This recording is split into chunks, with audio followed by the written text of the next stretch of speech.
성도 여러분 안녕하십니까?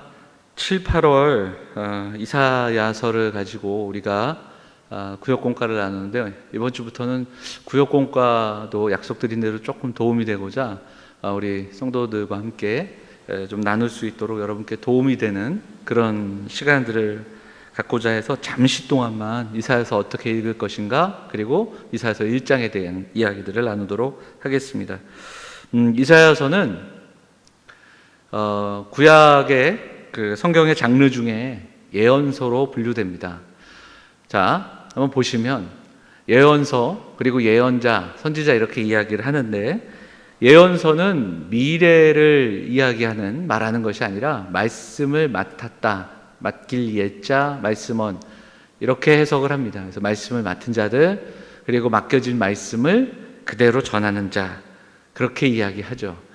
그런데 말씀을 그대로 전하기 위해서 필요한 것이 있습니다. 그것은 용기가 필요하고요, 성경에서는 그것을 성령 충만이라고 이야기합니다. 또 예언자를 이야기할 때 이렇게도 해석을 합니다. 하나님의 심장 가까이에 있는 사람이라 이야기합니다. 하나님의 마음으로 세상을 보고 하나님의 마음, 때로는 심판을, 그리고 하나님의 사랑을 전했던 사람들의 이야기가 예언서에 나오고요. 그 대표적인 그 예언서가 바로 이사야 선지자 이야기, 이사야서입니다. 우리가 함께 나누게 되는 이사야서는 1권과 2권 이렇게 보통 이야기할 수 있습니다. 조금 더 세분화하기도 하는데 크게 2권의 이사야 이렇게도 이야기합니다. 이 이야기는 조금 더 나중에 좀 더 하기로 하고요. 내용을 보면 1권을 1장부터 39장까지, 그래서 이 내용은 우시야, 그리고 요담, 아하스, 히스기야까지 여러 왕들의 어떤 배경 속에서 활동했던 이사야의 이야기가 역사를 배경으로 해서 나와 있습니다. 그리고 주로 이 내용은 심판의 메시지가 담겨 있습니다. 40장부터 66장까지를 2권으로 분류를 하면, 이때의 배경을, 그 내용을 살펴보면 포로기와 포로귀환기의 어떤 배경으로 봅니다. 그래서 많이 시대적으로 차이가 있죠. 그런데 중요한 것은 이 2권의 주 내용은 구원과 회복의 메시지, 거룩한 종, 고난받는 종을 통해서 회복시키시는 메시지가 담겨져 있습니다. 그래서 구체적으로 좀 이사야서의 역사적인 배경을 먼저 좀 1권을 중심으로 살펴보면, 첫째는 아수르의 그 성장이 배경이 됩니다. 그러니까 근동지방의 그 역사 속에서 아수르가 근동지방의 절대 맹주로 자리를 잡고요, 성장하는 그런 배경을 있습니다. 이 아수르가 성장하면서 애굽을 정복하기 위해 꼭 지나가야 하는 길이 있는데, 그게 바로 북이스라엘과 남유다, 이스라엘의 팔레스타인 지방을 점령해야 애굽까지도 나아갈 수 있었습니다. 이 아수르의 강력한 압박과, 그리고 또 압박에 맞서서 이스라엘은, 북이스라엘이 먼저 아람과 동맹을 맺습니다. 북이스라엘이 아람과 동맹을 맺으면서 남유다의 아하스 왕에게 손을 내밀죠. 그래서 북이스라엘, 아람, 남유다 이 세 나라가 동맹을 맺어 아수르에 맞서자, 이런 계획을 갖게 되는데요. 이때 유다의 왕 아하스가 고민을 하게 됩니다. 과연 저들과 손을 잡는 게 나을지, 아수르와 손을 잡는 게 나을지. 근데 이때 활약했던 사람이 바로 이사야 선지자예요. 그래서 이사야서에는 이 내용이 아주 여러 장에 걸쳐서 자세하게 나오는데요. 이사야가 아하스 왕에게 나아가 말합니다. 어떠한 동맹에도 손을 내밀지 말라, 참여하지 말라, 그리고 아수르도 두려워하지 말라, 유다는 하나님만 의지해라. 이것이 이사야 선지자를 통해서 선포됐던 메시지입니다. 그런데 아하스 왕은 이 말씀을 들음에도 불구하고 결국은 아수르와 손을 잡습니다. 그리고 북이스라엘, 아람의 동맹국과 그리고 맞서게 되는 그런 이야기들이 이사야서 앞부분에 나오게 됩니다. 아하스 왕의 후손 가운데 히스기야 왕이 있습니다. 아하스의 아들 히스기야는 조금은 다른 정책을 펴니다. 반아수르 정책을 펴게 되고요. 그러면서 2차례 침공을 당하게 됩니다. 그 이야기도 이사야 선지자를 통해서 여러 번 소개됩니다. 풍전등화 같은 때 하나님께서 어떻게 그들을 보호하셨는지, 그 대군을 어떻게 물리치게 하셨는지도 나와 있습니다. 자, 이사야서에서의 메시지를 좀 살펴보겠습니다. 이사야서의 중요 메시지를 보면 먼저는 불신앙으로 인한 심판, 하나님을 배신하고 이방 나라를 의지하는 그 심판을 선언합니다. 그리고 나서 고난받는 종으로 인한 구원이 선언이 됩니다. 고난받는 종이 행할 일을 믿고 구원을 받는, 그래서 하나님을 배신하고 이방 나라의 손을 잡을 것인가, 아니면 고난받는 종의 행할 일을 믿고 구원을 받을 것인가, 이런 질문들을 또한 이사야서는 하고 있습니다. 그리고 지금 이스라엘은 두 가지의 메시지 중에 어디에 해당되는가, 이런 이야기들이 반복되고 있습니다.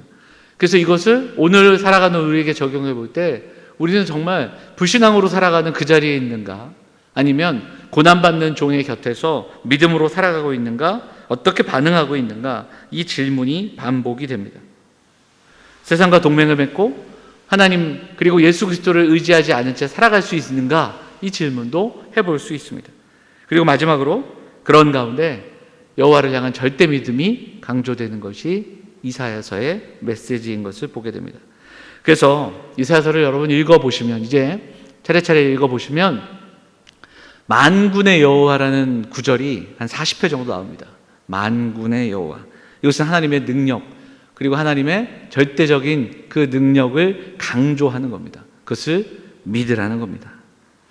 자, 간단하게 이사야서의 배경에 대해서 좀 말씀을 드렸습니다. 앞으로 1장에서부터 66장까지 읽어 나가시고 매주 구역 공과를 함께 할 텐데, 이런 배경 속에서 구역 공과를 좀 나누고 그리고 또 이사야서를 읽어 나가시면 도움이 되지 않을까, 그런 생각을 해보게 됩니다. 자, 간단하게 오늘 그 구역 공과를 보면 제목은 황폐한 땅을 회복하는 길, 본문은 이사야서 1장 1절부터 20절입니다.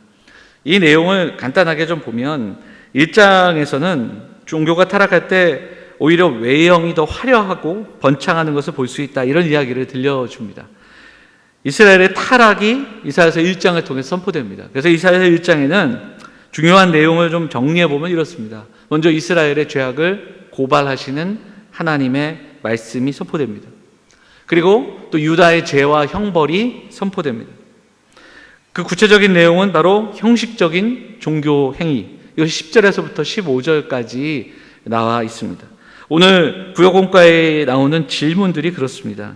질문들을 하나하나 보시면 충분히 답을 하실 수 있는데, 그 내용이 바로 그들의 형식적인 종교 행위, 제사 역시, 그리고 또 하나님 앞에 헌물하는 것, 그리고 하나님 앞에 나오는 모든 것들이 형식적이었다라는 것을 지적하고 있는 내용입니다.